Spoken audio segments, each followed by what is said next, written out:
Maka suami dan istri itu jaga baik-baik aib pasangan. Bahkan dengan cerita-cerita yang kayaknya biasa. Contoh, ada teman kerja bikinin kopi. Lalu suami ini ngomong sama teman kerjanya, kamu kalau bikin kopi enak banget ya, nggak kayak istriku. Bahaya sekali kalimat seperti ini. Ini kan kayak pembicaraan sehari-hari biasa ya. Tapi ini bahaya. Bermula dari kopi bisa jadi kemana-mana. Sama juga ibu-ibu curhat sama ustadz. Lalu bilang, Masya Allah ustadz lebih perhatian daripada suami saya. Gak boleh bu. Gak boleh bilang begitu. Jadi sampai di level itu pun gak boleh ngungkap aib pasangan. Apalagi kok disetatuskan.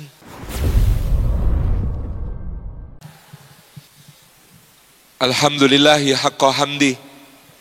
Alhamdulillahi hamdan kathiran tayyiban mubarakan fih. Nahmaduhu wa nasta'inuhu wa nastaghfiruhu wa nastahdi wa natubu ilaih wa la na'budu illa iyyahu wa natawakkalu alaih. Allahumma fasalli wa sallim wa barik ala sayyidina Muhammad wa ala alihi wa ala ashabihi wa dhurriyyatihi wa man sara ala nahjihi wa sanna bi sunnatihi wa ihtada bi hadihi wa da'a bi da'watihi ila yaumi liqa'i rabbih. Amma ba'du, sadat al-afadil hadratal mukarramin, para alim, para ulama, para masyayikh, para kiai, para asatid, para ustadzat, guru-guru umat,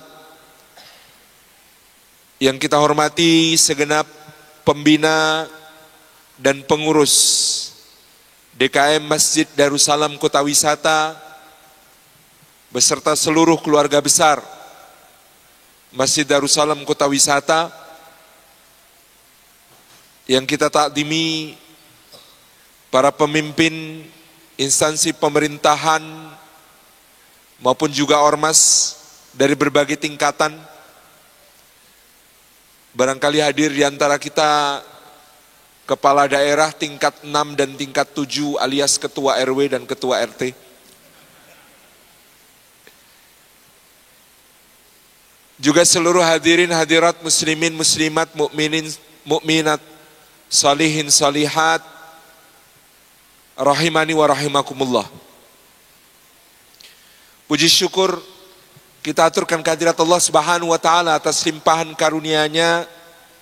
Kita dihimpun pada malam hari ini di sebaik-baik tempat dan sebaik-baik majelis di rumah Allah yang mulia ini. Mudah-mudahan setiap langkah yang kita tempuh ke masjid yang megah ini, tiap tapaknya menggugurkan dosa-dosa kita. Tiap langkahnya meninggikan derajat kita di sisi Allah Subhanahu wa taala. Dan tiap jejaknya menjadi pemudah jalan kita semua menuju ke surga. Juga duduk kita semua semoga termasuk taman di antara taman-taman surga.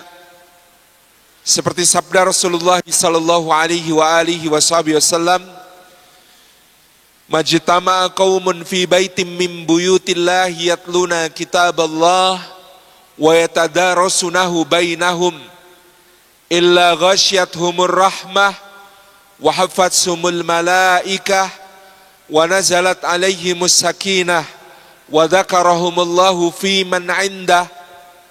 Rawahu Muslim huwa sahihun. Tidak berhimpun satu kaum di satu rumah di antara rumah-rumah Allah, di dalamnya mereka membaca ayat dari kitabullah, mengkaji ilmu dan isinya di antara mereka, melainkan keadaan mereka itu ghasyyathumur rahmah, dicurah-curahi rahmat Allah Subhanahu wa ta'ala. Mudah-mudahan duduk kita semua menjadi tempat dicurahkannya rahmat Allah Subhanahu wa ta'ala. Rahmat Allah, kata Nabi SAW, 100 bagian. Yang satu bagian melekat pada sifatnya yang mulia Ar-Rahman, Zat yang maha pengasih, kasihnya tidak pilih-pilih. Diturunkan ke dunia sejak awal zaman sampai akhirnya mencukupi untuk seluruh makhluk, manusia, jin, hewan, tumbuhan, bahkan kayu batu, semuanya mendapatkan bagian dari rahmat Allah yang satu bagian itu berlimpah bagi mereka semua. Yang 99 bagian melekat pada sifatnya Ar-Rahim, Dat yang maha penyayang dan sayangnya tiada batas berbilang. Bedanya dia dianugerahkan Allah hanya kepada yang beriman dan bertakwa, sempurna diberikan kelak di akhirat, dan dicicip-cicipkan di dunia karena keimanan seorang hamba. Maka mudah-mudahan kita mendapatkan kasih dan mendapatkan sayang. Karena kalau hanya dikasih, jangan senang dulu. Karena dikasih, belum tentu disayang. Tapi kalau disayang, biasanya dikasih. Kalaupun tidak dikasih, pasti karena sayang. Jadi kalau dikasih, jangan senang dulu. Karena dikasih, belum tentu disayang. Fir'aun dikasih kekuasaan, tapi tidak disayang. Qarun dikasih kekayaan, tapi tidak disayang. Abu Lahab dikasih nasab mulia, tapi tidak disayang. Tapi kalau disayang, biasanya dikasih. Rasulullah SAW disayang Allah. Maka ada hal-hal yang diberikan kepada beliau. Istri yang penuh pengorbanan lagi setia. Anak-anak yang solihah lagi bertakwa. Sahabat-sahabat yang mulia dan rela berkorban. Kalaupun tidak dikasih, pasti karena sayang. Anak kita umur 3 tahun minta gunting, minta pisau, minta paku, minta petasan, minta korek, minta solar. Dikasih tidak, Bu? Kenapa tidak dikasih? Karena sayang. Jadi kalau ada doa-doa kita hari ini yang belum diijabah oleh Allah, mari husnudzon kepadanya. Mungkin belum dikasih karena sayang, insyaallah. Dan malam ini kita menadah rahmat Allah dengan bermajelis. Mudah-mudahan sempurna kasih dan sayang Allah dianugerahkan kepada kita. Wahafat sumul malaika, dan malaikat-malaikat menaungkan sayapnya kepada seluruh jamaah yang hadir. Sepanjang majelis itu berlangsung, mereka menengadahkan tangan ke langit, memohonkan ampunan untuk yang hadir. Ketika majelis itu berakhir, mereka a'raju wa sa'adu ilallahi tabaraka wa ta'ala, menghadap kepada Allah subhanahu wa ta'ala, melaporkan nama yang dinaungi. Kemudian tidak akan beranjak dari sisi Allah, sampai Allah menjanjikan untuk menganugerahkan surga dan melindungi dari api neraka kepada orang yang ada di majelis itu. Setiap majelis baru datang malaikat yang berbeda, dan malaikat itu sama menghadap kepada Allah, berhimpun sampai kelak ketika tiba yaumil adl, hari pengadilannya Allah Subhanahu wa taala, maka mereka menjadi pembela-pembela bagi kita semua. Maka kalau Bapak dan Ibu rajin hadir ke majelis ilmu, itu sebenarnya menghimpun, mengumpulkan tim pengacara, tim pembela, tim advokat dari kalangan malaikat. Ibu-ibu ini biasanya rajin majelis taklim, sepekan bisa 2 kali, maka setahun bisa 100 majelis, ditambah Ramadan, kuliah subuh, kuliah tarawih, pengajian menjelang buka puasa, 3 kali 30, 90 tambah 100. 190 malaikat per tahun dihimpunkan untuk menjadi tim pembela, tim pengacara, yang tiap satu malaikat lebih hebat daripada Hotman Paris Hutapea. Insya Allah. Yang ketiga, wa nazalat alaihimus sakinah, ketentraman turun ke dalam hati orang yang bermajelis ilmu, sebab bermajelis ilmu itu mengingat Allah. Ala bidzikrillahi tatmainnul qulub. Ingatlah, hanya dengan mengingat Allah sematalah hati menjadi tentram. Sumber ketentraman kita adalah ingat kepada Allah. Karena kalau ingat kepada makhluk, gelisah. Ingat motor, gelisah, apalagi ingat cicilannya. Ingat sandal baru yang dibawa ke masjid, gelisah. Takut tertukar karena jamaah lain berprinsip, ambil yang baik, tinggalkan yang buruk. Gitu.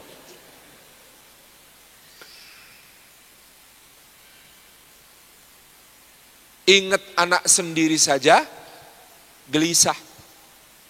Apalagi ingat anak orang. Ingat istri sendiri saja, gelisah. Yang ini jangan dilanjutkan. Jadi subhanallah, ingat makhluk itu gelisah. Tapi ingat Allah, tentram. Karena Allah lebih besar dari semua masalah kita. Karena Allah lebih maha kuasa dari semua kesulitan kita. Karena Allah lebih maha pemurah daripada semua kekurangan kita. Karena Allah lebih maha pengampun dari semua dosa kita. Karena Allah lebih besar dari semua kekhawatiran kita, kesedihan kita, kehilangan kita semuanya. Karena itulah ingat Allah itu tentram. Wa dzakarahumullahu fi man indah. Dan keutamaan bermajelis ini yang keempat, disebut-sebut namanya oleh Allah dengan bangga pada makhluk-makhluk mulia yang ada di sisinya. Mudah-mudahan dengan demikian kita lebih terkenal di langit daripada di bumi. Mudah-mudahan dengan demikian kita lebih terkenal di surga daripada di dunia. Karena kalau terkenal di dunia itu agak merepotkan. Kadang-kadang kajian dengan foto-fotonya lebih panjang foto-fotonya. Kadang-kadang baru check-in di bandara, petugas check-in minta foto bareng. Demikian pula ketika boarding, masuk pesawat semua mengangguk. Apalagi kalau sudah bersalaman dan bertanya, Ustadz ingat saya enggak? Mau bilang enggak, menyakiti hati. Mau bilang ingat, benar-benar lupa begitu. Muskil. Dan terkenal di dunia itu sementara sekali. Cepat hilangnya. Ada orang yang live-nya di TikTok dan Instagram setahun lalu ditunggu-tunggu puluhan ribu orang. Ratusan ribu orang. Kemudian wafat. Sekarang sudah wafat, sudah nggak ada yang nunggu live. Apalagi live dari alam kubur, nggak ada. Dan orang sudah mencari yang lain. Tidak lagi mengingat-ingat atau mengenang-enang yang bersangkutan. Sejarah hidupnya juga tertulis cuma 3 baris. Nama fulan, lahir tahun sekian, wafat tahun sekian. Itu pun nisannya berlumut. Dan tidak ada yang peduli. Dunia ini cepat sekali hilangnya. Tapi kalau terkenal di langit, terkenal di sisi Allah, disebut-sebut oleh Allah. Kalau Allah mencintai seorang hamba, dia panggil Jibril alaihissalam. Wahai Jibril, aku mencintai si fulan. Jamaah Masjid Darussalam. Lalu Jibril pun mencintai si fulan. Jibril memanggil seluruh penduduk langit dan mengumumkan, sesungguhnya Allah mencintai si fulan. Dan aku mencintai si fulan karena Allah. Karena itu wahai penduduk langit, cintai si fulan. Itu hanya soal waktu. Cinta itu akan turun ke bumi. Dan biasanya lebih aman yang cintanya oleh penduduk bumi itu muncul sesudah dia tak ada lagi di dunia ini. Nabi Ibrahim alaihissalam ketika hidup berapa banyak yang kenal Pak? Sedikit. Nabi Ibrahim ketika hidup berapa banyak yang cinta Pak? Sedikit. Penduduk kampungnya saja nggak cinta sampai membakar dia. Apalagi Namrud, rajanya. Sedikit yang cinta. Yang mendoakan sedikit. Tapi hari ini 2 miliar muslim, katakan yang sholat 500 juta. Maka 500 juta orang itu setiap tasyahudnya, setiap tahiyatnya mengatakan kama shallaita ala sayyidina Ibrahim, kama shallaita ala Ibrahim wa ala ali Ibrahim, kama barakta ala Ibrahim wa ala ali Ibrahim. Bahkan Nabi Ibrahim sendiri tidak terbayang ketika Allah mengatakan inni ja'iluka linasi imama, aku jadikan engkau imam bagi manusia. Maka ribuan tahun dari wafatnya beliau masih akan ada orang-orang menyebut namanya, mendoakannya. Bahkan panggilannya ketika Allah dulu menyuruh, panggil, wa'adzin finnasi bil haji, Ibrahim, panggil manusia untuk berhaji. Bagaimana aku memanggil ya Allah? Bagaimana suaraku sampai kepada mereka ya Allah? Tapi Allah mengatakan, tugasmu memanggil, aku yang mendatangkan mereka. Hari ini, untuk memenuhi panggilannya Ibrahim alaihissalam, mendaftar haji reguler di Yogyakarta, tahun ini mendaftar, berangkatnya 35 tahun lagi. Panggilannya Nabi Ibrahim alaihissalam. Kalau mau cepat sama Bang Irfan, ini ada Van Diogo Travel di depan. Tabarakar Rahman. Betapa luar biasanya Allah ketika sudah memilih seseorang menjadi kekasihnya, maka Allah jadikan semua orang mencintainya. Maka tidak ada perayaan cinta yang lebih baik seperti merayakan cinta bersama malam ini, melebihi bagaimana kita merayakan cinta yang karena Allah, cinta yang diikat karena nama Allah, cinta yang berangkat dari pelayarannya karena asma Allah. Maka cinta yang semacam itu adalah cinta dalam rangka ibadah kepada Allah Subhanahu wa taala. Ketika seseorang kemudian menggenggam tangan lalu mengucap akad.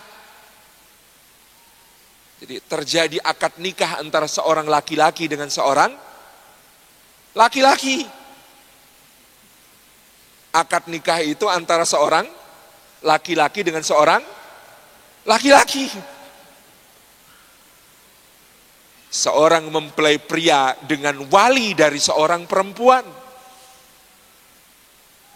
Kok kayak kaget gitu bahwa akad nikah itu antara laki-laki dengan laki-laki, Pak.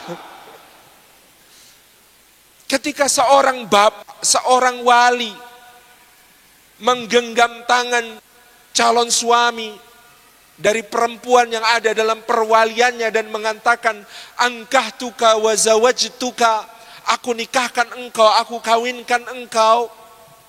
Maka pada hari itu dia seakan-akan sedang mengatakan kepada calon mempelai pria itu, nak, engkau laki-laki yang ada di hadapanku, ketahuilah ini anak perempuan dikandung oleh ibunya, istriku, dikandung dengan susah payah yang bertambah-tambah. Dari ketika awal dia muntah-muntah di pagi hari, pusing tidak karuan, susah makan. Lalu semakin tumbuh janin itu membesar, mendesak seluruh organ-organnya. Nafas jadi lebih pendek, makan jadi makin tidak enak, duduk lama bikin varises, berbaring tidak nyaman, miring gampang pegal, telentang rasanya, beban ke kiri kanan, tengkurap tidak mungkin. Ketika anak itu membutuhkan kalsium banyak, gigi-gigi ibu menjadi keropos. Zat gizinya dibagi. Makin berat sampai kemudian ibunya, istriku ini nak, melahirkan, bertaruh nyawa, mengalami perobekan, pendarahan hebat luar biasa, mengejan dengan kontraksi yang datang pergi, sakitnya luar biasa. Diambang hidup dan mati.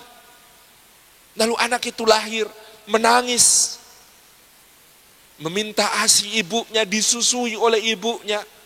2 tahun lamanya, kalau sakit malam begadang tidak tidur. Bahkan anak itu tidak mau dibaringkan, dia harus ibunya bersandar ke tiang, bersandar ke dinding sempoyongan karena kantuk yang luar biasa, tapi tidak mungkin berbaring, tidak mungkin diletakkan bayi itu. Menangis dia.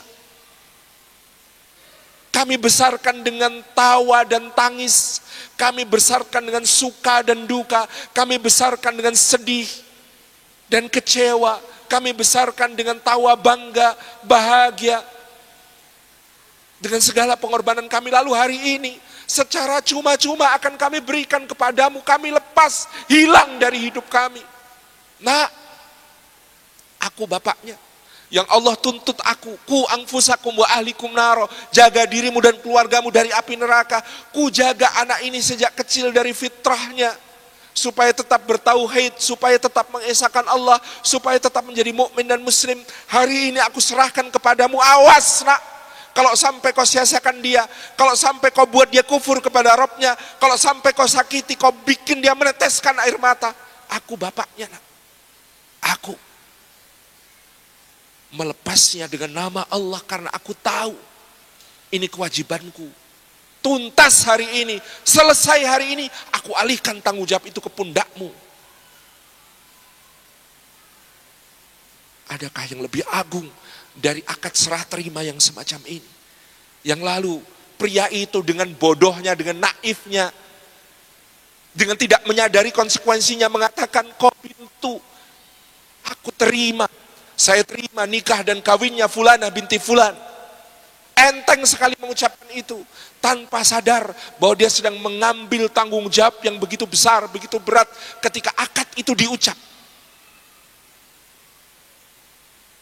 Bahwa akad yang diucap itu akan menjadikan dia bertanggung jawab sebagai seorang yang Al-Quran menyebutnya qawwam. Ar-rijalu qawwamuna 'alan nisa.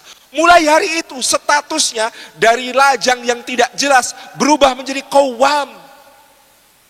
Dari jomblo yang bisa bebas menjadi seorang qawwam yang harus memimpin, mengayomi, melindungi, menjaga, melimpahi, mencukupi, membimbing, menggandeng tangannya menuju ke surga keridhaan Allah Subhanahu wa taala. Wahai para lelaki jomblo, marriage is scary. Sekarang trennya isunya, pernikahan itu mengerikan. Yang takut malah ahwat. Padahal kalau tahu hakikatnya yang paling takut pertama-tama harusnya laki-laki.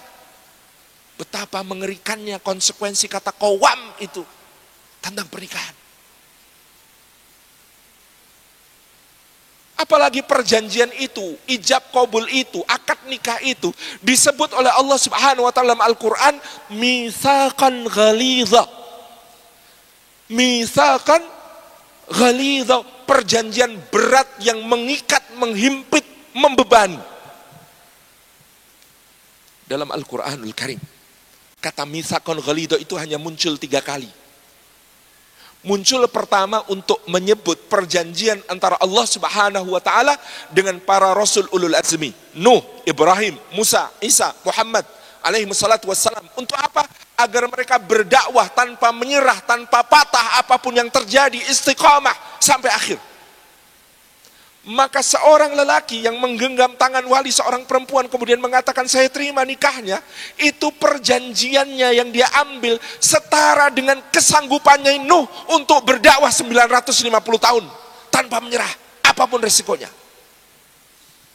Itu setara dengan apa yang harus ditempuh Ibrahim, tantangan ayahnya sendiri, tantangan kaumnya, dibakar, menghadapi Namrud, berdebat, diusir dari negerinya, pergi ke Mesir, menghadapi ujian tentang istrinya yang disukai oleh Raja Mesir, digoda oleh Raja Mesir, sampai selamat, menikah dengan Hajar, sampai ketika dia hamil, melahirkan, dibawa ke tempat padang tandus yang tidak bertanaman, sampai ketika anak itu besar, dan dia baru bertemu setelah sekian lama, diperintahkan untuk menyembelih. Sebesar itu gambaran tentang beratnya perjanjian. Seperti Musa alaihissalam lari dari Fir'aun, menolong gadis di negeri Madian, menggembala kambing 10 tahun akadnya. Kemudian dia harus menerima kenabian, menghadapi Fir'aun yang begitu perkasa, menghadapi tukang-tukang sihirnya, menghadapi bencana yang datang dan pergi di negeri Fir'aun, sampai kemudian harus melewati Laut Merah bersama Bani Israel, diselamatkan Allah. Sebesar itu konsekuensi yang harus ditanggung seorang lelaki. Setara dengan bagaimana Isa alaihissalam menghadapi fitnah-fitnah kaumnya. Setara dengan bagaimana Rasulullah Muhammad SAW dari seorang al-amin 40 tahun dipercaya orang, 40 tahun gak ada orang yang ragu dengan kata-katanya, 40 tahun semua orang kami percaya padamu ya Rasulullah, ya Muhammad. Tiba-tiba begitu wahyu turun, tiba-tiba begitu Al-Quran harus dia bacakan, tiba-tiba ketika tauhid harus dia syiarkan, kemudian orang mengatakan, tabanlah kai Muhammad alihada jama'tana, celaka engkau Muhammad, untuk inikah kami dikumpulkan? Kami tidak mau percaya kepada wahai Muhammad. Engkau penyihir, engkau gila, engkau dukun. Sebesar itu resiko yang sebenarnya harus siap dihadapi seorang lelaki dengan perjanjiannya. Seperti Rasulullah dijerat lehernya ketika ruku, diinjak kepalanya ketika sujud, dituangi kotoran ke punggungnya, diusir dari negerinya, terluka pelipisnya, berdarah-darah. Seperti itu. Mitsaqan ghalidha, perjanjian yang berat itu. Marriage is scary, wahai para lelaki. Bagaimana mungkin saya membiarkan, kenapa yang sekarang takut perempuan, takut di KDRT, takut diselingkuhi, distrust, ada trust issue, overthinking. Yang spek kayak gitu aja diselingkuhin Ustadz, gimana saya? Yang cantiknya kayak model aja kena KDRT Ustadz, apalagi saya? Saya tidak bisa membiarkan ini. Yang harusnya takut dengan konsekuensi pernikahan adalah laki-laki. Marriage is scary. Akadnya namanya mitsaqan ghalidha. Sebesar apa mitsaqan ghalidha itu? Seperti yang kedua muncul dalam Quran, ketika Allah mengangkat gunung Tursina di atas kepala Bani Israel. Pejabat-pejabat mah enteng yang ada di atas kepala mereka ketika sumpah jabatan cuma mushaf. Tapi Bani Israel ketika disumpah oleh Allah, diangkat gunung Tursina di atas kepalanya. Dan itu yang harus dibayangkan seorang lelaki ketika mengatakan qabiltu.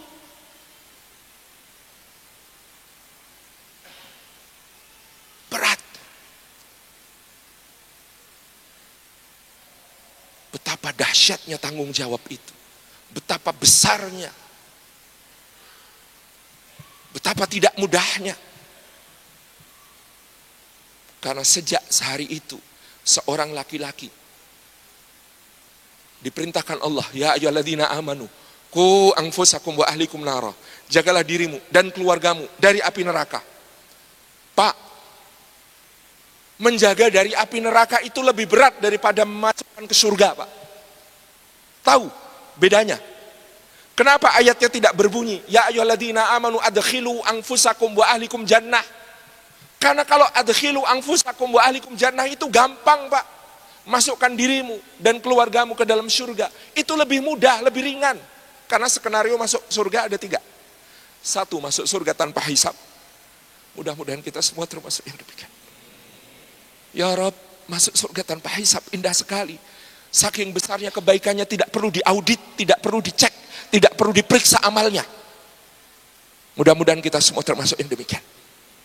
Yang kedua, masuk surga dengan hisab. Ketika dihisab, maka tampaklah bahwa amal solehnya lebih banyak, amal salahnya lebih sedikit, pahalanya lebih besar, dosa-dosanya lebih sedikit. Paling tidak mudah-mudahan kita termasuk yang demikian.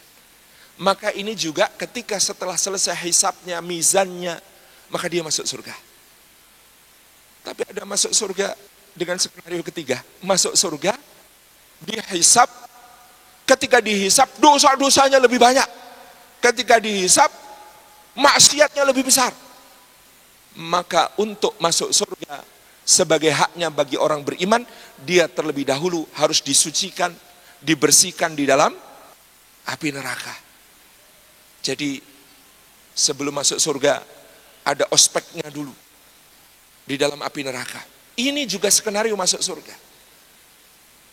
Kalau perintahnya masukkan dirimu dan keluargamu ke dalam surga, kemungkinan 1, 2, 3 semuanya termasuk. Tapi begitu Allah mengatakan qu anfusakum wa ahlikum nara, jagalah dirimu dan keluargamu dari api neraka. Apa berarti, Pak? Sebenarnya ayat itu berbunyi apa, Pak? Masukkan dirimu dan keluargamu ke dalam surga tanpa hisab, atau kalau dengan hisab harus kamu pastikan amal solehnya lebih banyak, harus kamu pastikan pahalanya lebih besar. Karena dalam kata-kata jaga dirimu dan keluargamu dari api neraka tidak ada opsi ketiga. Tidak ada opsi ketiga. Baru sadar Pak, kalau ku anfusakum wa ahlikum naro itu lebih berat daripada adkhilu anfusakum wa ahlikum jannah. Marriage is scary. Makanya kemarin saya posting foto pernikahan pada protes. Ustadz, kok fotonya sedih cemberut? Marriage is scary bro. Pernikahan itu mengerikan bagi seorang laki-laki yang kemudian akan bertanggung jawab itu. Tapi ini memang sengaja malam ini kita mulai dari yang ngeri-ngeri dulu kan gitu. Karena merayakan cinta bersamamu itu biar happy ending kan gitu. Jadi kita mulai dari yang berat-berat dulu bahwa ini luar biasa. Apalagi standar dari kebaikan seorang lelaki itu, ya Rob, indah sekali. Saya itu dulu ketika menulis buku judulnya Agar Bidadari Cemburu Padamu, yang isinya tentang kemuliaan perempuan dalam Islam, itu kan saya mengkaji berbagai literatur tentang perempuan, sampai saya itu waktu nulis buku ini Agar Bidadari Cemburu Padamu, kepengen jadi perempuan Pak. Karena saking besarnya pemuliaan Islam terhadap perempuan, dan betapa lemahnya posisi lelaki di hadapan perempuan di dalam agama ini. Misalnya, ketika perempuan menjadi seorang ibu, al-jannatu tahta aqdamil ummahat, surga di bawah telapak kaki ibu. Sampai ada kisah mengharukan dari sebuah daerah pedalaman, ada anak kecil beli pelembab dengan tabungan selama berbulan-bulan. Pelembab itu diberikan kepada ibunya. Kemudian ibunya tanya, ini buat apa nak? Buat melotion kaki ibu. Kenapa? Aku tidak mau surgaku pecah-pecah katanya. Karena surga di bawah telapak kaki ibu. Begitu jadi ibu. Ketika ada yang bertanya, ya Rasulullah, kepada siapa aku harus berbakti? Jawabannya, ibumu. Kemudian siapa lagi? Ibumu. Kemudian siapa lagi? Ibumu. Kemudian siapa lagi? Bapakmu. Jadi berapa banding berapa Pak? 3:1. Tidak Pak. Karena urutannya itu ada maknanya. Kiasnya bukan di jumlah. Kiasnya bukan hormat kepada ibu 3 kali lipat dibanding ayah. Enggak Pak. Kiasnya itu pertandingan olahraga. Medali emas, medali perak, medali perunggu. Direbut ibu-ibu. Bapak-bapak itu juara 4 alias hadiah hiburan. Kipas angin cantik. Subhanallah. Itu kalau jadi ibu. Begitu jadi istri. Apa kata Nabi SAW? Khairukum li ahli wa ana khairukum li ahli. Sebaik-baik di antara kalian adalah yang paling baik kepada keluarganya, dan aku adalah contoh tanpa congkak yang terbaik terhadap keluargaku. Standarnya itu Rasulullah sallallahu alaihi wasallam. Dan kebaikan Pak Bapak ini ditentukan oleh perlakuannya kepada Bu Ibu. Ribet kan Pak? Makanya tadi di kajian musyawarah saya bilang, wahai para suami, jangan pernah menjadi tokoh antagonis di dalam cerita istri-istri kita. Bahkan dalam soal curhat. Makanya kadang-kadang bapak-bapak ini mengira karena menjadi qawam itu harus selalu ngasih solusi. Padahal tugasnya bapak-bapak itu hanya menjadi pembela istri dalam ceritanya. Contoh, istrinya bilang, astagfirullah, ini kemarin aku belum check out, malah barangnya udah habis. Ya, gimana dong? Bapak-bapak jangan cepet-cepet bilang, ya coba cari di toko online sebelah. Enggak Pak, bukan itu yang diharapkan istri. Anda cukup menirukan, astagfirullah, iya ya sayang banget ya. Belum di check out, padahal barangnya bagus. Tugas Anda mengulangi kata-kata istri Anda. Simple Pak, jadi suami itu. Iya, tahu nggak yang ini tuh kemarin aku seneng banget loh. Ini tuh edisi spesial. Jangan pernah menjawab, alah kayak gitu aja, enggak. Ulangi aja Pak kata-kata, iya ya ini baduh barangnya spesial banget padahal. Ulangi saja Pak. Kemudian apa lagi kata istri? Terus gimana dong sekarang? Ya Padahal kemarin sudah aku incer banget tuh, impian aku banget tuh. Iya ya, padahal kemarin udah diincer banget ya, impian banget ya. Itu aja. Tugas jadi suami itu mudah, ulangi saja kata-kata istri, Pak.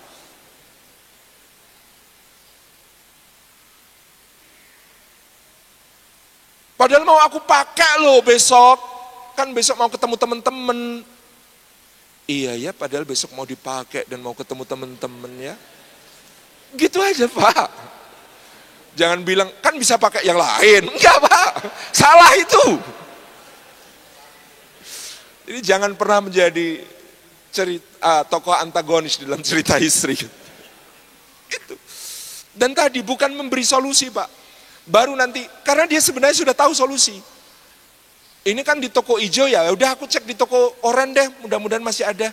Iya, dicek aja di toko oranye, mudah-mudahan masih ada ya. Gitu aja, Pak. Jadi Masya Allah, sebaik-baik kalian adalah yang paling baik kepada istrinya, yang paling baik kepada keluarga. Dan standarnya Rasulullah Sallallahu Alaihi Wasallam. Betapa beratnya. Kalau sudah jadi anak, Masya Allah. Nabi SAW bersabda, barang siapa memiliki 3 anak perempuan, dia didik dengan baik, baginya surga. Itu hadis tentang anak laki-laki nggak ketemu. Untungnya ada sahabat yang kemudian mengatakan, kalau 2 anak ya Rasulullah. Lalu Rasulullah mengulang, barang siapa punya 2 anak perempuan, dididik dengan baik, maka baginya surga. Alhamdulillah para ulama pensyarah hadis baik hati kepada kita. Sehingga mereka mengatakan, seandainya ada sahabat yang bertanya lagi, bagaimana dengan anak 1 perempuannya Rasulullah? Pastilah Rasulullah juga menjawab, barang siapa punya 1 anak perempuan dididik dengan baik, maka baginya surga. Insya Allah. Coba. Gimana coba? Seluruh kebaikan kita ditentukan oleh perempuan-perempuan ini, Pak. Dan dalam cerita perempuan, kadang-kadang laki-laki itu tidak berguna, Pak. Coba saya tanya, ahwat-ahwat yang belum menikah. Punya suami soleh itu penting atau tidak? Yakin? Punya suami soleh itu penting atau tidak? Oke. Nanti saya akan ulang pertanyaan itu. Saya kasih jeda dengan sebuah cerita. Ada 4 penghulu wanita sepanjang zaman yang paling mulia sepanjang zaman. 2 disebut dalam Al-Quran, sisanya hanya dalam cerita hadis. 2 yang disebut oleh Al-Quran, 1 namanya Asiyah, 1 namanya Maryam. Pertanyaannya, siapa suami Maryam? Nggak ada suaminya. Yang kedua, siapa suami Asiyah? Soleh atau tidak? Sama sekali. 2 wanita, yang 1 tidak punya suami, yang 1 suaminya tidak soleh, babar blas. Sama sekali. Dua-duanya menjadi penghulu perempuan sepanjang zaman, panutan perempuan sepanjang zaman, wanita paling mulia sepanjang zaman. Kalau begitu pertanyaannya, punya suami soleh penting atau tidak?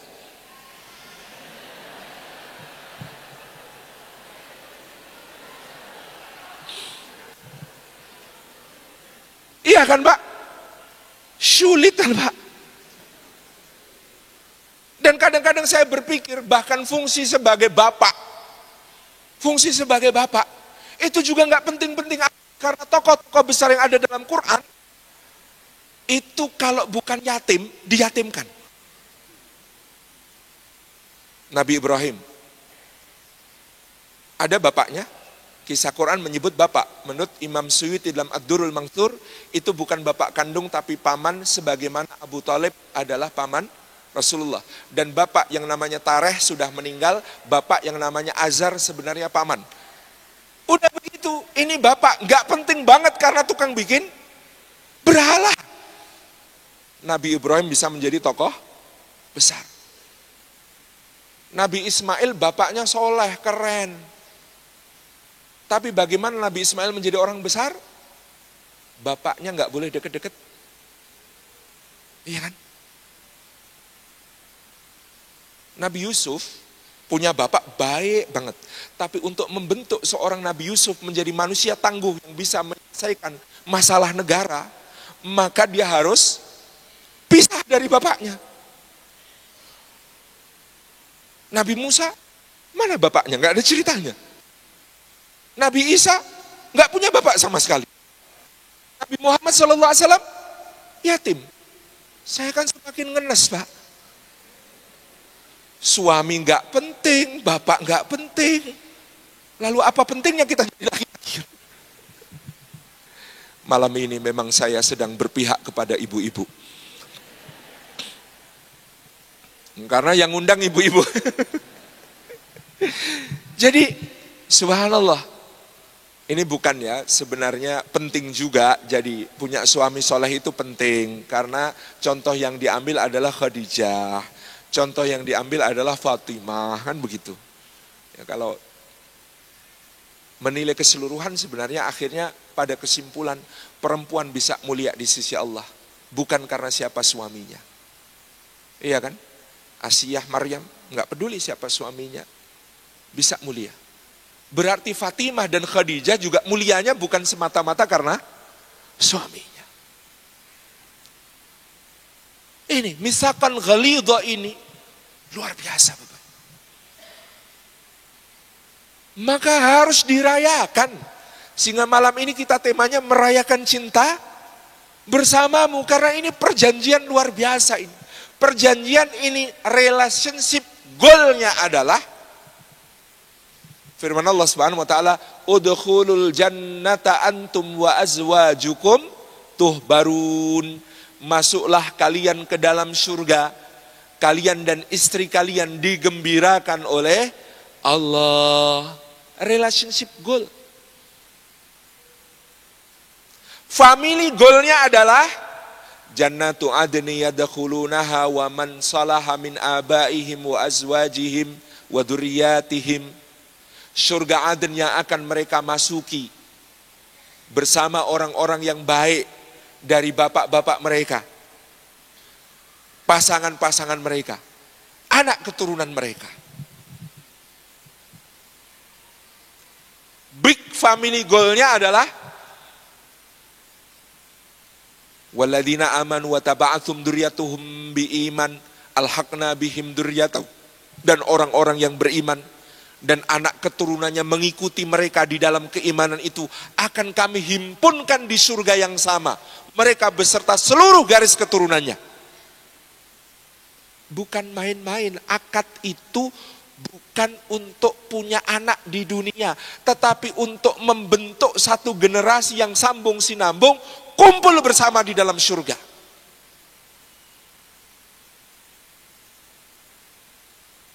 Maka tabarakallah, ini akad yang goalsnya relationship goal, family goal, big family goal, betul-betul surganya Allah Subhanahu wa taala. Dan tantangannya hari ini besar. Beritanya KDRT, beritanya selingkuh. Setiap hari meruyak begitu luar biasa. Bahkan pada suami-suami yang patuh kepada istrinya. Ada kasus perselingkuhan di mana suami sangat patuh kepada istrinya. Istrinya bilang, jangan main perempuan ya mas. Suaminya tidak main perempuan, main sama laki-laki. Na'udzubillahi min dzalik. Dan berbagai berita itu semakin membuat insecure. Membuat ada film, apalagi suaminya namanya Mas Aris gitu. Mas Aris itu jadi insecure sendiri. Para istri khawatir, takut ini itu. Subhanallah. Yang semula sebenarnya rumah tangganya baik-baik saja, begitu kabar-kabar itu menjadi satu curigaan satu sama lain. Merasa sebenarnya rumah tanggaku juga masalahnya lebih berat dari itu, kok dia sudah cerai, aku kok belum, iri gitu. Subhanallah. Tantangannya seperti itu. Tetapi karena tantangannya berat itulah kemudian saya membaca kembali hadis Nabi SAW tentang singgasana pemimpin para setan di atas lautan, yang lalu setan demi setan datang dan pergi untuk melaporkan tugas-tugasnya. Di dalam hadis itu disebutkan, ada setan melaporkan keberhasilannya. Saya berhasil menjerumuskan si fulan minum khamr, wahai pemimpinku. Kata pemimpin para setan, gitu aja, bukan prestasi. Saya berhasil membuat si fulan kecanduan pinjol, kena riba. Kata pemimpin para setan, gitu aja, bukan prestasi. Saya berhasil membuat dia ikut main slot, judi online. Dan macam-macam laporan ternyata ditanggapi oleh pemimpin para setan itu dengan mengatakan, gitu aja, bukan prestasi itu. Tapi begitu ada setan terakhir lapor, bos, saya berhasil memisahkan si fulan dari istrinya. Saya berhasil merusak perkawinannya. Saya berhasil mematahkan ikatan rumah tangganya. Saya berhasil menghancurkan keluarganya. Kata pemimpin para setan, ini baru prestasi 4 jempol. Dulu saya bingung kenapa seperti ini. Kenapa menjerumuskan orang ke dalam dosa tidak dianggap sebagai prestasi oleh pemimpin para setan, tapi memisahkan suami dari istri adalah prestasi. Keterangan para ulama ternyata satu, dosa-dosa yang dilaporkan itu seandainya malamnya pelakunya bertaubat, menangis, meneteskan air mata, beristighfar, mohon ampun kepada Allah, maka Allah mengampuni dosanya, maka Allah meninggikan derajatnya, maka Allah mencintainya dan membuat setan yang berupaya keras mungkin untuk menjerumuskan sampai berani minum khamr perlu berbulan-bulan. Mungkin untuk menjerumuskan sampai ikut judol, ikut pinjol itu perlu waktu lama. Begitu bertaubat, apa yang terjadi? Sia-sia semua upaya itu. Gak ada gunanya semua upaya itu. Bahkan orang itu menjadi lebih dicintai Allah daripada sebelumnya. Tapi kalau terpisahnya suami dari istri, rusaknya ikatan. Hatta yang satu nyesel, nangis-nangis, istighfar, mohon ampun. Allah memang maha pengampun. Istri belum tentu, Pak. Pasangan tidak semudah itu akan melupakan. Pasangan tidak semudah itu untuk memperbaiki hubungan. Begitu ini pecah, rasa saling percaya suami istri itu kayak botol kaca, Pak. Sekali pecah, diperbaiki sebagus apapun cara memperbaikinya, retak-retaknya masih tampak. Dan begitu upaya itu gagal, dia terpisah, suami dan istri. Maka pintu-pintu dosa yang bisa dibuka oleh syaitan banyak sekali. Pintu dosa untuk jandanya, pintu dosa untuk dudanya, pintu dosa untuk teman-teman di sekitarnya, pintu dosa untuk yang gosipin di mana-mana. Pintu dosa untuk anak-anaknya yang tidak mendapatkan kasih sayang yang paripurna dari orang tuanya. Pintu dosa yang luar biasa terbuka banyak sekali. Itulah mafhum mukhalafahnya di akhir zaman ini dari isyarat hadis Nabi SAW itu. Kalau merusak pernikahan, merusak rumah tangga adalah prestasi yang sangat tinggi di kalangan setan, maka berarti menjaga pernikahan, maka berarti mengokohkan pernikahan, maka berarti merayakan cinta sebaik-baiknya adalah prestasi kita di sisi Allah Subhanahu wa taala. Pahalanya besar. Karena bagi setan yang bisa merusaknya, rewardnya juga besar, maka menjaganya, mempertahankannya, itu pasti juga sangat besar nilainya di sisi. Dan semua dimulai dari rasa takut kepada Allah. Bagaimana kemudian menghormati ikatan ini. Perayaan cinta dimulai dari bagaimana seorang memuliakan, menghargai akad yang dia ucapkan. Ibnu Qayyim Al-Jauziyah mengatakan, setinggi apa seseorang mensucikan dan memuliakan akad nikah yang diucapkannya, maka sebesar itu pula keberkahan yang Allah limpahkan kepada pernikahannya. semakin dia menghormati, semakin dia mensakralkan, semakin dia memuliakan akad sucinya itu, maka semakin besar pula keberkahan yang akan Allah limpahkan kepada rumah tangganya. Merayakan cinta dimulai dari penghormatan terhadap akad. Dan yang bisa menghormati akad ini adalah orang bertakwa. Itulah kenapa doa yang kita baca untuk keluarga kita diajarkan Allah dalam Al-Quran melalui lisan para ibadur rahman di suratil Furqan. Doanya berbunyi, Rabbana hablana min azwajina wa dzurriyyatina qurrata a'yun waj'alna lil muttaqina imama. Pernah merenungkan betapa uniknya doa ini? Betapa indahnya doa ini? Doa Rabb kami, anugerahkanlah untuk kami, pasangan kami, anak keturunan kami, semua menjadi penyejuk mata kami. Kalau menyejukkan mata itu sudah menyejukkan hati, karena mata itu jendela hati. Maka disebut qurratu a'yun itu karena imannya, karena ibadahnya, karena akhlaknya. Jadi kata para ulama, kata qurratu a'yun meliputi semua kebaikan yang bisa diraih seseorang dalam hubungan dengan keluarganya. Itu disebut qurratu a'yun. Sama dengan kita bilang khusyuk. Khusyuk itu meliputi semua kebaikan yang diraih seseorang dalam sholat. Kalau khusyuk itu sudah nggak perlu sebut lagi, pasti wudunya benar, toharohnya benar, suci badan dan pakaian dan tempatnya benar, gitu ya. Sholatnya benar, ya. Dia menghayati bacaan, dia bisa kemudian melaksanakan sholatnya tepat waktu, terjaga, berjamaah, khusyuk. Jadi kata khusyuk itu mewakili semua kebaikan sholat. Sebagaimana kata qurratu a'yun mewakili semua kebaikan keluarga. Tapi tidak cukup sampai di situ, Pak.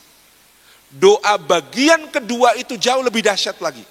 Waja'alna lil muttaqina imama. Dan jadikanlah kami ya Allah sebagai pemimpin bagi orang-orang bertakwa. Ini doanya aneh, Bu. Biasanya kita diajarin doa, itu doanya sigatnya sigat tawadu. Bentuk doanya itu bentuk rendah hati. Misalnya, habis wudu, waja'alna minat tawwabin, waja'alna minal mutatahhirin, waja'alna min ibadikas salihin. Ya Allah, dan jadikan aku termasuk satu di antara banyak orang yang bertaubat. Jadi orang yang bertaubat itu banyak. Jadikan aku termasuk satu di antara mereka ya Allah. Jadikan aku termasuk di antara orang yang mensucikan diri. Jadi orang yang mensucikan diri itu banyak. Aku ya Allah tolong dijadikan termasuk satu di antara mereka. Hamba-hambamu yang soleh itu banyak ya Allah. Maka jadikan aku termasuk satu di antara banyak hambamu yang soleh itu ya Allah. Itu kan tawadhu ya. Kenapa doa ini tidak berbunyi waj'alna minal muttaqin? Istimewa kan? Kenapa doanya tidak berbunyi jadikanlah kami termasuk di antara banyak orang yang bertakwa? Enggak, doanya berbunyi waj'alna lil muttaqina imama. Jadikan kami ya Allah imamnya orang bertakwa. Enggak sembarangan, imamul muttaqin, imamnya orang-orang bertakwa. Kenapa? Karena begitu pentingnya yang namanya takwa di dalam sebuah keluarga. Karena betapa dahsyatnya nilai takwa untuk mengikat kebaikan di dalam keluarga. Maka dalam soal takwa untuk keluarga, berdoalah seambisius mungkin. Mintalah setinggi mungkin. Waj'alna lil muttaqina imama. Insyaallah. Beda Pak dengan doa-doa yang lain. Khusus ini untuk khusus pakai kha, pakai shot. Khusus. Karena sangat istimewa. Waja'alna lil muttaqina imama. Makanya ketika Imam Hasan Al-Basri ini yang sudah waktunya cari menantu. Perhatikan kalimat Imam Hasan Al-Basri. Ada orang bertanya, dengan siapa ku nikahkan putriku wahai Imam? Kata Imam Hasan Al-Basri, nikahkanlah putrimu dengan seorang lelaki yang bertakwa, Karena kalau lelaki bertakwa itu mencintai putrimu, maka dia akan memuliakannya dengan pemuliaan yang setinggi-tingginya. Sedangkan bahkan jika dia tidak mencintai putrimu, maka takwanya akan membuatnya sama sekali tidak berani untuk menyakitinya walau sedikit pun. Masya Allah. Takwa. Wa ja'alna lil muttaqina imama. Perayaan cinta sesudah penghormatan kepada akad adalah berjuang untuk menghadirkan takwa di dalam keluarga. Maka ketika Allah mengatakan litaskunu ilaiha, supaya kamu bersakinah kepada pasanganmu itu para ulama memaknainya 4. Litastaifu biha, walita'tafu ma'aha, walitamilu ilaiha, walitatma'innu biha. Kata para ulama, yang disebut sakinah itu pertama-tama litastaifu biha, supaya kamu bisa menjaga kesucian dirimu dengan hadirnya pasangan. Jadi ketika bicara sakinah, Quran itu pertama-tama bukan membicarakan tentang tidak pernah cekcok, tidak pernah bersuara tinggi, tidak pernah bertengkar. Bukan itu. Kata Quran yang dimaknai oleh para ulama, litaskunu ilaiha itu pertama-tama sakinah dalam makna kamu bisa menjaga kesucian dirimu dengan kehadiran pasanganmu. Disebut sakinah kalau dengan hadirnya istri, suaminya tercegah dari perbuatan-perbuatan keji yang dibenci oleh Allah. Disebut sakinah kalau hadirnya suami membuat istri tercegah dari perkara-perkara yang dilarang oleh Allah. Itu sakinah. Jadi bukan sakinah, kalau tentram, gak pernah cekcok, kemana-mana gandengan tangan, saling pandang, senyum-senyum, gak pernah bertengkar gitu ya. Tapi ternyata pernikahannya status sosial. Suami istri bilang, kita nikah supaya ada aspek legal hukum dalam soal harta kita, oke? Kalau soal having fun, kamu boleh sama siapa aja, aku juga boleh dong sama siapa aja. Itu meskipun tentram, gak pernah bertengkar, dalam konsep agama kita tidak disebut sakinah. Karena sakinah itu pertama-tama soal terjaganya kesucian. Litaskunu ilaiha. Walita'tafu ma'aha, dan supaya kamu membangun atifah, membangun ikatan lahir batin dengan pasanganmu. Dari yang paling lahir sampai yang paling batin. Yang paling lahir itu dicontohkan Nabi SAW dalam sebuah sabdanya, dan beliau sebelum bersabda itu keluar dari rumah ibunda kita Zainab, salah satu istri beliau, dalam keadaan rambutnya basah sesudah mandi jinabah. Artinya beliau mengamalkan sebelum memberi nasihat. Beliau mengatakan kepada para sahabat begini, barang siapa di antara kalian bertemu dengan seorang wanita yang dijadikan syaitan sebagai penggoda baginya, lalu dia tertarik kepada wanita itu, hendaklah dia segera pulang untuk menemui istrinya, karena pada istrinya terdapat segala sesuatu yang ada pada wanita itu, hanya saja lebih suci lagi berpahala di sisi Allah SWT. Ini ada tugas bagi lelaki untuk menunjukkan kepada Allah kesetiaan sejati. Setia itu bukan tidak pernah tergoda, Pak. Godaan sekarang di mana saja, apalagi bapak-bapak kalau mencermati yang namanya cantik. Yang cantik itu setiap menit keluar edisi baru, Pak. Tetapi di kantorkah, di tempat kerjakah, di perjalanankah, atau bahkan di dalam gadget kitakah godaan itu datang. Lelaki yang beriman tahu kemana dia harus menyelesaikan urusan godaan ini. Hanya kepada yang diridhoi oleh Allah Subhanahu wa taala. Kembali pada istrinya. Maka di sini terkandung pula tugas istri. Godaan itu kan jelas, bening-bening, glowing, shining, mesmerizing. Coba bayangkan kalau godaannya itu seperti itu, lalu dia berlari dari godaan yang haram itu menuju kepada yang halal, tetapi yang halal itu terlalu jomplang dengan yang haram. Anda bisa bayangkan beban berat di hati seorang laki-laki. Makanya saya bilang kepada ibu-ibu itu, Bu, kalau suami sudah ngode, Mi, anak-anak biar main sama aku, kamu ke salon muslimah sana sebentar. Apalagi sudah disediakan budget, jangan pernah beralasan. Nggak lihat apa, cucian numpuk segitu, belum sempet masak, piring gelas kotor semua, rumah berantakan, gitu kok disuruh ke salon. No Bu, jangan. Karena apa? Kalau Anda nggak sempat masak, rumah makan banyak yang buka. Kalau Anda nggak sempat mencuci, laundry itu kiloan, murah-murah.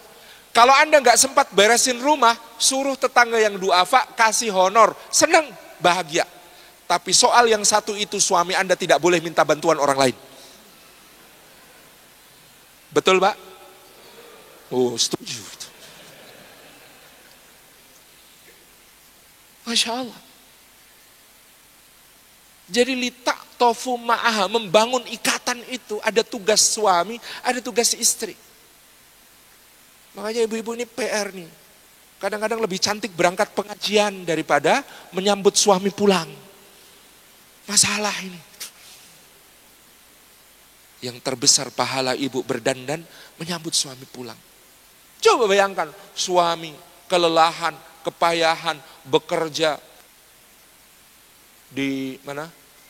Kantornya dimarah-marahin sama bos, buka pintu rumah. Dimarah-marahin pula sama istri. Berat sekali hidupnya laki-laki ini. Itulah kenapa ada kursi besi di depan Indomaret. Tempat para lelaki duduk dengan pandangan kosong. Untuk meredakan betapa beratnya beban hidupnya. Oh, kalau jamaah Masjid Darussalam enggak di kursi-kursi Indomaret, tapi di Masjid Darussalam. Iktikaf gitu. Lalu pada tanya, kenapa sih ada suami yang hobinya enggak jelas, mancing berjam-jam, bengong di depan alat pancingnya dan enggak dapat apa-apa, tapi pulang kok bahagia? Anda enggak tahu, Bu. Itulah tempatnya untuk melepaskan beban-beban berat itu. Jadi para istri itu tidak sadar betapa sabarnya suaminya. Karena tidak melihat ketika mancing itu lama, nggak dapat ikan juga tetap sabar. Karena memang bukan mancing tujuannya. Melepas tadi. Tapi coba bayangkan, pulang, penat, godaan di mana-mana, berat. Sampai di rumah, dibukakan pintu oleh istrinya. Istrinya langsung kemudian mengatakan, Assalamualaikum sayang. Kan shocking gitu kan. Ini pasti habis ikut kajiannya Salim Afilah gitu. Kaget gitu. Litak tofu ma'ah membuat ikatan lahir batin. Di antara suami dan istri makanya. Betapa pentingnya saling mendukung, saling mensupport. Dan itu dengan ilmu. Jadi setelah takwa, merayakan cinta itu pakai ilmu, Bu. Karena betapa banyaknya masalah yang terjadi bukan karena kurangnya cinta, tapi kurangnya ilmu. Karena laki-laki dan perempuan itu beda. Otaknya beda. Jadi konon ini otak kanan, otak kiri. Pada laki-laki dan perempuan sama ada jaringan yang menghubungkan otak kanan dan otak kiri namanya corpus callosum. Jumlahnya pada perempuan itu lebih banyak daripada laki-laki. Dan itu kadang-kadang membuat perempuan itu lebih multitasking daripada bapak-bapak kan. Bisa. Jadi angka kecelakaan di Eropa karena laki-laki nyetir sambil terima telepon itu tinggi. Kalau perempuan enggak. Meskipun nyetir sambil telepon, yang kecelakaan yang lain. Gitu.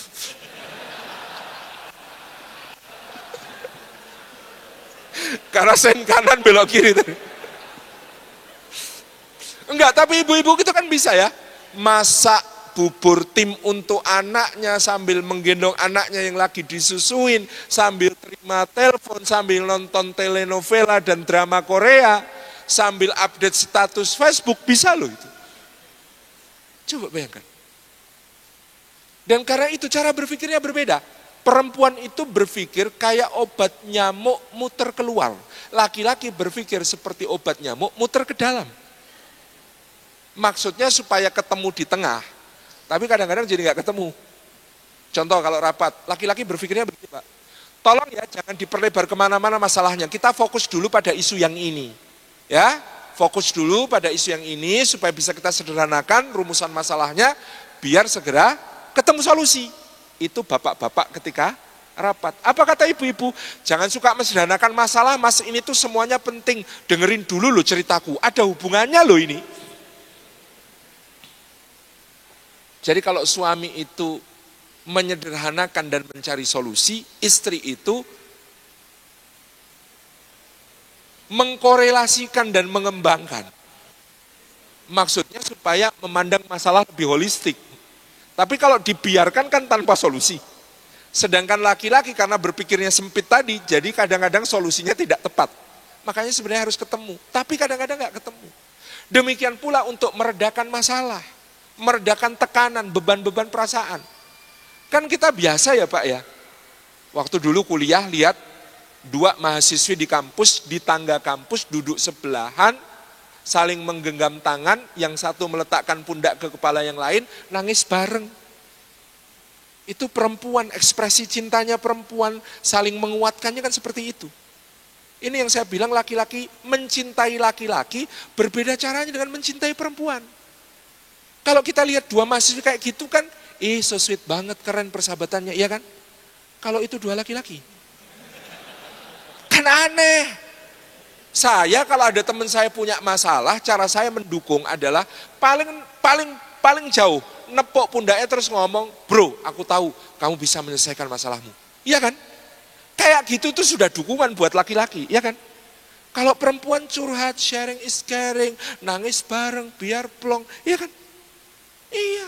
Coba bayangkan ada suami mencintai istrinya dengan cara mencintai laki-laki. Istrinya nangis-nangis ada masalah cuma ditepuk pundaknya. Aku tahu kamu bisa menyelesaikan masalah. Masalah.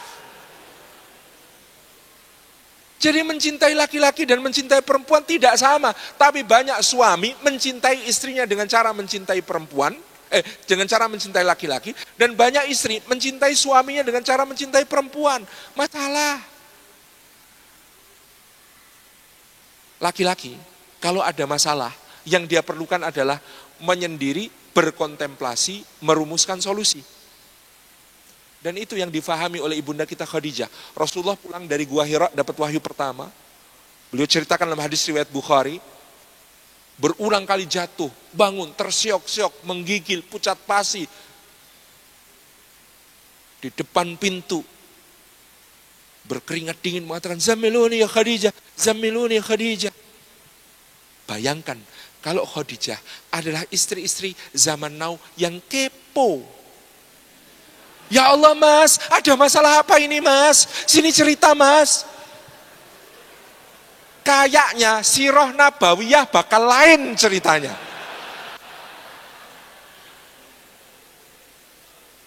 Tapi Khadijah tahu yang dibutuhkan suaminya di saat seperti itu. Dituntun masuk ke dalam, bawa ke kamar, baringkan, selimutin, tutup pintunya, doakan dari luar. Kenapa? Karena suami itu kalau ada masalah cerita, tapi nanti kalau sudah berhasil mengurai masalah.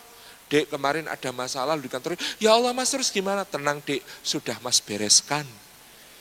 Tipe ceritanya suami seperti itu. Maka keliru kan, ada suami pulang tasnya dilempar, tubuhnya dihempaskan ke sofa, sepatu dilepas bukan dengan tangan tapi langsung kaki, kepalanya begini. Kan istri yang baik tahu ini suami saya lagi ada masalah. Dan semua istri di dunia pasti tanya, mas ada masalah apa? Dan jawaban semua suami di dunia ini sama, enggak kok dek, enggak ada apa-apa. Karena bagi suami cerita masalah itu berarti mengekspos kelemahan. Bagi laki-laki, kok cerita masalah? Lemah sekali, loh aku ini pemimpin, mosok kayak gini aja cerita. Aku kuat gitu. Dalam hatinya kan bilang begitu. Cuman istri yang baik paham, sharing is caring. Mas, aku kalau ada masalah kan juga cerita sama mas. Masa mas gak mau cerita sama aku?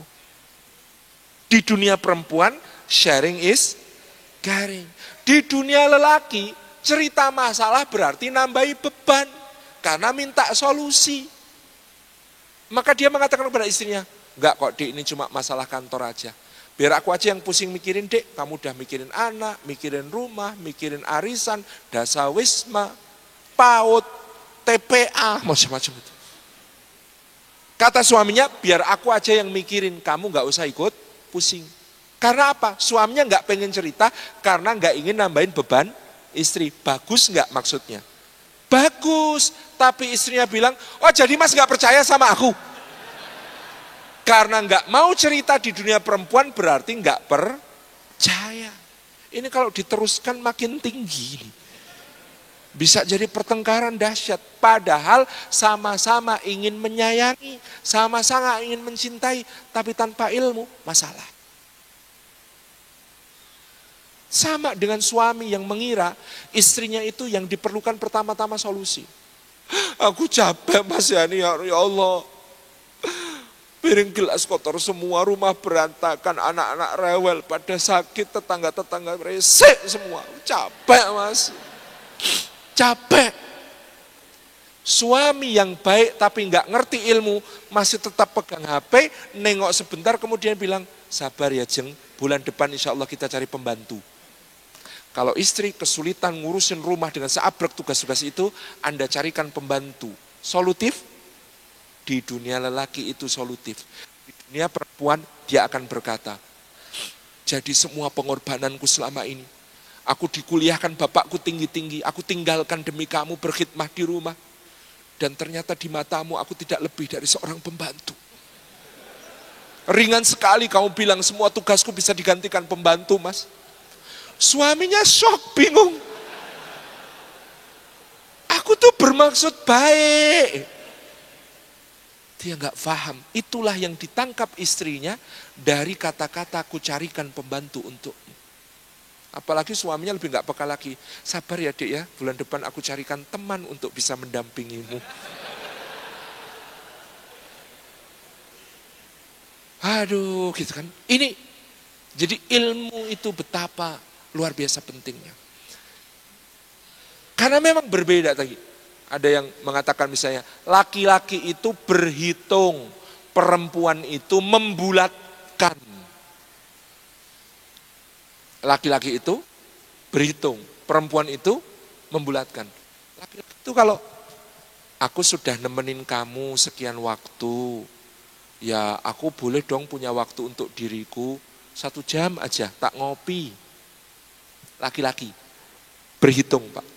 Tapi sebaliknya berhitung itu ada positifnya. Aku habis menikmati hobiku 3 jam. Besok aku seharian akan nemenin anak istri untuk membahagiakan mereka. Laki-laki berpikirnya begitu Pak. Mikirnya ngitung. Perempuan enggak. Kalau engkau menyayangiku, engkau mencintaiku, ayo kita sama-sama selalu, sekarang, dan selamanya. Maka ada suami bingung. Tat, enggak adil istri saya itu. Enggak adil gimana mas? Waktu itu tuh, aku tuh telat jemput 1 jam, iya bener lah, karena telat jemput 1 jam aku dimarah-marahin sama dia itu wajar, oke, aku terima. Tapi kemarin itu telat jemputnya cuma 10 menit, masa dia marahnya sama dahsyatnya dengan ketika aku telat 1 jam? Kan gak fair, harusnya kan marahnya 1/6-nya. Laki-laki berhitung, perempuan bilang, telat itu ya telat, berarti kamu ingkar janji, berarti kamu gak komit. Sama ada suami cerita lagi, Tat, saya dulu emang salah Tat, sempat chattingan sama mantan, khilaf Tat. Ya gimana ya waktu itu karena memang dia yang mulai. Oke, saya terima, saya salah. Saya dimarah-marahin, sama istri dicaci maki, oke lah begitu. Tapi yang kemarin ini saya itu cuma kepencet like status. Dia tuh marahnya sama dengan waktu saya chattingan itu. Kan gak adil Tat, gitu. Pak, bagi istri pelanggarannya sama. Kalau masih kepencet like status, berarti Bapak ingkar janji. Wong katanya mau diblokir, kok masih bisa lihat statusnya? Sama-sama pelanggaran komitmen di mata istri. Marahlah. Oh gitu mikirnya, iya beda. Subhanallah. Jadi, litak tofu ma'aha, membangun ikatan lahir batin ini memang PR besar tadi dalam merayakan cinta itu. Walitamilu ilaiha, maka sakinah itu makna ketiganya, dia Aku dan kamu sudah menjadi kita. Aku dan kamu sudah menjadi kita. Dulu Pak, waktu belum menikah, ada kuliner reviewnya bagus. Apalagi zaman itu Pak Bondan Winarno, maknyus gitu. Wah kita punya duit, tempatnya bisa dijangkau, cari. Waktu belum menikah. Sesudah menikah, lihat makanan saja yang kepikir pertama, yang di rumah makan apa ya? Itu namanya litamilu ilaiha. Biasanya ibu-ibu lebih kuat soal ini. Itulah kenapa snack arisan, snack pengajian, hampir semua dibawa pulang oleh ibu-ibu. Karena ketika lihat itu yang dipikirkan yang di rumah makan apa. Waktu belum menikah mas-mas ini, gadget baru keluar, HP baru keluar, tablet baru keluar, kamera baru keluar. Kalau seneng, sudah hobi, kejar-kejar. Begitu sudah menikah, ada gadget baru keluar yang dipikirkan, kemarin istri perlu apa ya yang belum? Kemarin anak perlu apa ya yang belum? That's it. Litamilu ilayya. Karena aku dan kamu sudah menjadi kita. Hunna libasul lakum wa antum libasul lahun. Quran itu menggambarkannya itu, mereka adalah pakaian bagimu dan kamu adalah pakaian bagi mereka. Maka ini salah satu kalimat terindah menurut saya dalam Al-Quran itu, gambaran hubungan suami istri itu seperti pakaian. Apa fungsi pakaian Pak? Satu, melindungi dari bahaya luar. Duri yang tajam, hujan yang deras, panas yang terik, berbagai macam. Binatang berbisa, binatang menyengat, itu kan? Melindungi. Maka suami istri itu wajib pertama-tama menurut klausul ini, pakaian ini saling melindungi, saling menjaga. Dia kehilangan makna ini kalau sudah saling membahayakan satu sama lain. Sudah saling mengancam satu sama lain. Makanya tadi di awal saya mengatakan jangan jadi tokoh antagonis di cerita istri kita. Karena nggak boleh saling membahayakan. Nggak boleh saling menyakiti. Yang kedua, makna pakaian gunanya menutupi yang tidak pantas dilihat orang lain. Menutupi aurat, menutupi aib. Maka suami dan istri itu jaga baik-baik aib pasangan. Bahkan dengan cerita-cerita yang kayaknya biasa. Contoh, ada teman kerja bikinin kopi. Lalu suami ini ngomong sama teman kerjanya, kamu kalau bikin kopi enak banget ya, nggak kayak istriku. Bahaya sekali kalimat seperti ini. Ini kan kayak pembicaraan sehari-hari biasa ya. Tapi ini bahaya. Bermula dari kopi bisa jadi kemana-mana. Sama juga ibu-ibu curhat sama ustadz. Lalu bilang, Masya Allah Ustadz lebih perhatian daripada suami saya. Gak boleh Bu. Gak boleh bilang begitu. Jadi sampai di level itu pun gak boleh ngungkap aib pasangan. Apalagi kok disetatuskan. Jadi cerita. Maka bercermin terhadap pasangan itu. Tahu artinya? Karena Rasulullah mengatakan, Al-mu'min mir'atul mu'min. Mu'min itu cermin bagi yang lain. Makna cermin tahu ya Pak ya? Kalau kita lagi bercermin, di dalam cermin ada bayangan. Kalau ada yang tidak beres di bayangan yang ada dalam cermin, apa yang kita lakukan? Yang dibenahi yang di dalam cermin atau kita? Kita. Sama. Dalam kehidupan rumah tangga begitu. Kita melihat pasangan kita ada sesuatu yang gak beres. Pertama-tama yang kita perbaiki diri kita. Karena dia cermin kita. Kata Imam Fudail bin Iyad, aku bisa tahu aku ada masalah dengan Allah dari perilaku istriku kepadaku, anakku kepadaku, bahkan tikus-tikus di rumahku. Ini orang yang sangat muhasabahnya luar biasa. Jadi kalau dia lihat istrinya itu marah-marah sama dia mikir, jangan-jangan aku yang punya masalah sama Allah. Jangan-jangan aku yang berdosa sama Allah. Jangan-jangan aku yang gak beres. Gitu. Soleh sekali ya Pak ya. Masya Allah seperti itu. Ini memang begini. Litamilu ilayya. Cenderung itu seperti itu. Satu pakaian yang saling menutupi aib satu sama lain. Yang ketiga, fungsi pakaian itu memperindah, mempercantik. Jadi kalau kita dengan pasangan itu menjadi pakaian, berarti kita memperindah dia, mempercantik dia, memperbaiki dia. Betapa indahnya ungkapan Nabi Sallallahu Alaihi Wasallam. Allah merahmati seorang suami yang bangun qiyamul lail. Dia bangunkan istrinya untuk qiyamul lail. Kalau istrinya tidak mau bangun, dia percikan air dengan lembut ke wajahnya. Dan Allah merahmati seorang istri yang bangun qiyamul lail. Dia bangunkan suaminya untuk qiyamul lail. Kalau suaminya tidak mau bangun, dia guyur pakai ember gitu. Enggak, sama Pak, dia percikan air dengan lembut ke wajahnya. Ini gambaran betapa suami dan istri itu saling memperindah, saling memperbaiki, saling mensupport dalam kebaikan. Gimana suami nggak semangat berangkat sholat jamaah ke masjid, orang istrinya setiap setengah jam sebelum adzan tiba menyiapkan sarung, dikasih parfum wangi, sajadah bagus, peci, lalu kemudian dikecup suaminya, dikatakan, "Mas, kalau mau berangkat ke masjid, sarungnya, pecinya, sajadahnya udah siap. I love you." Kata suami-suami, "Wah, kalau gitu nggak jadi berangkat ke masjid itu, Tat. Terjadi ibadah yang lain." Gitu. Coba bayangkan, kalau seorang suami berangkat bekerja, istrinya kemudian mengatakan, "Mas, bismillah ya Mas ya, diniati ibadah. Jangan bawa pulang kecuali yang halal ya Mas ya. Kami ini kalau menahan lapar, insya Allah masih kuat Mas. Tapi kalau menahan api neraka nggak akan kuat Mas. Tolong ya Mas ya, pastikan yang dibawa pulang nanti yang halal ya Mas ya. I love you." Muah. Coba bayangkan, kayak apa suami. Saya tidak mengatakan istri penyebab korupsi, enggak. Cuman istri bisa menjadi pencegah korupsi utama dengan kalimat-kalimat semacam itu. Tapi coba bayangkan kalau istrinya bilang, "Mas, sebelah itu eselon 3 loh Mas. Tahun ini udah ganti mobil 2 kali.